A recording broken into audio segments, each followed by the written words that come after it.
All right, Nintendo Switch fans, if you are looking for an indie shooter like bullet style game for you, well, I got the indie game that might suit those needs here. But I'm also too playing this on the Nintendo Switch too, and this game is called Minishoot Adventures.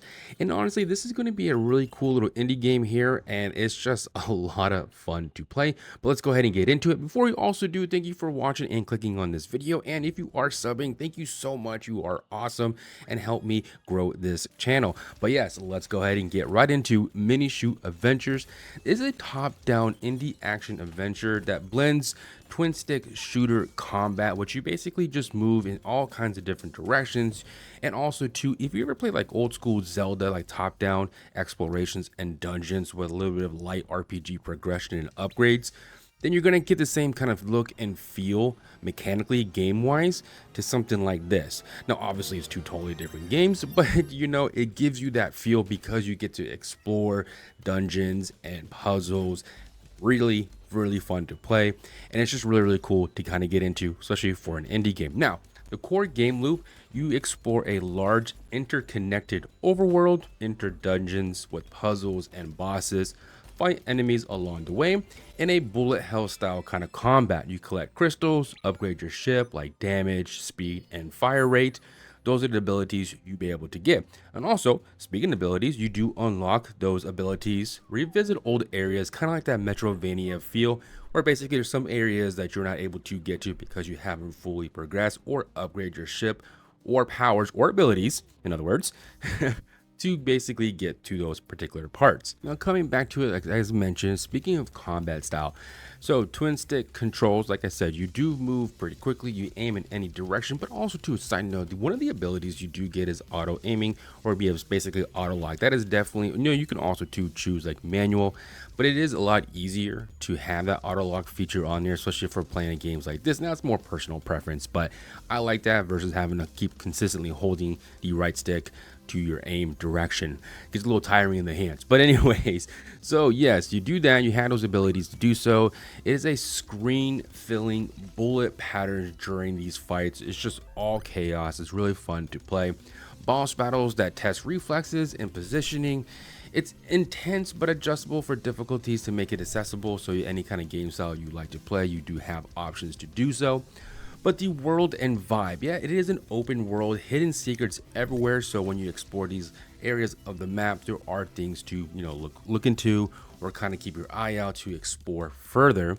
And think of it as like a classic Zelda style where you have heart containers, map pieces, keys to dungeons and puzzles to progress, which is very nice.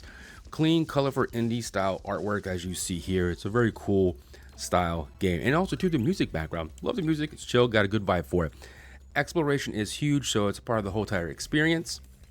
Now for game length, you do get about 8 to 10 hours of average playtime, but the replay value is really cool with upgrades and explorations like I mentioned earlier, where certain parts are not unlocked yet because you just haven't progressed further into the storyline, or for the, you know, gameplay itself to unlock other fields for the game. So yes, keep an eye on that. Now, what type of game or gamers that will like this particular game? For anybody who, like I said, who has ever played like old school top-down Zelda, that's going to be probably a go-to game for you. Like I mentioned, it is a top-down exploration. You find secrets and upgrades. Think of it like Zelda with guns, you know, but you know, it's a little bit of faster pace, intergalactic space kind of style. Bullet hell shooter fans, if you enjoy these type of games, like these arcade style games, fast reflexes and gameplays, dodging tons of like projectiles all coming at you. So yeah, so that type of gameplay is going to be very nice for you. And really honestly, if anybody ever want to play a game like that, this is probably a good go-to. So definitely add it to your, you know, watch list or your game list there for you. And also too, for exploration, anybody who likes to explore different parts of the maps, or if you got a game, a world you want to explore and kind of see what else is out there versus like the whole beaten path, then yeah, it's gonna be a great, you know, game for any player out there to get lost in the world. And again, if you're someone who likes discovering hidden paths, backtracking with new abilities, kind of rediscovering new areas that you couldn't explore before, this is going to be also too for you.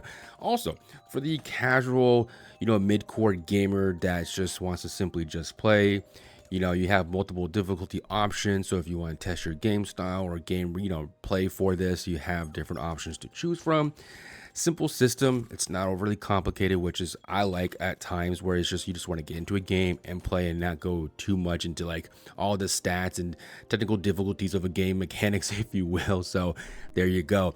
And also too, there's no really heavy grinding for this game. You can just chill, challenge yourself in terms of, like, what kind of game mode or game style you want to play, how intense you want to do it. And especially my favorite for any busy gamers, like myself, your mom, dad, or you got a busy work life, or whatever the case may be. This is perfect. You can pretty much play for 30, 60 minutes, a day or whatnot. It's pretty easy. You can progress pretty quick in every session. You can level up pretty nice, which is a good feel. And kind of make that progression. Games like that, really nice, good save points to it too as well. So, you're not going to always lose out on certain things if you just don't get to a certain point and have to repeat everything. So no, it's really nice for that. So thank you if you are here at this point of the video here. I thank you so much for hanging out with me and watching this video here. And if you are subbing, thank you so much for doing so. I appreciate it, guys. Let me know what your thoughts of the game itself here in the comments, or any other games related to it for the Nintendo Switch or Switch 2. We'll love to know about it. But again, guys, until next video, see you around.